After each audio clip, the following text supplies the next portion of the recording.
او په هغه ورځ به په سوریان شپېلۍ کې پوکړای شي او هغه ټول چې په اسمانونو او ځمکه کې دي مړه به راوغورځېږي پرته له هغو چې الله د هغو ژوند غواړي. بیا به یو بله شپېلۍ پوکړی شي او په ناڅاپي ډول به ټول راپاڅېږي، ګوري به ځمکه به د خپل پروردګار په نور سره ځلانده شي، د عملنامو کتاب به کېښودل شي، پیغمبران او ټول شاهدان به را حاضر کړای شي،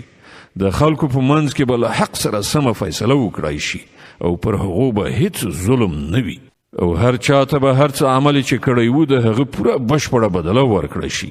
خلک چې هر څه کوي الله پرې ښه پوهیږي. دغه فیصلې وروسته هغه کسان چې کافر شوي وو ډله ډله به د دوزخ خواته وشړل شي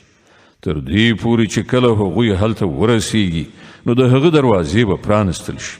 او د هغه ساتونکي به هغو ته ووایي چې آیا تاسې ته ستاسې له خپلو خلکو نه داسې پیغمبران نه راغلي چې هغو تاسې ته ستاسې د پروردګار آیتونه اورولي وي او تاسې له دې خبرې نه ویرولي یاست چې یو وخت به تاسې دغه ورځ هم وینئ؟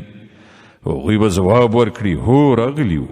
خو د عذاب فیصله پر کافرانو تطبیق شوه. دوی ته به وویل شي ننوځئ د دوزخ په دروازو کې، دلته اوس ستاسې همیشنۍ استوګنه ده، ډیر بد استوګنځای دی دا د متکبرانو لپاره.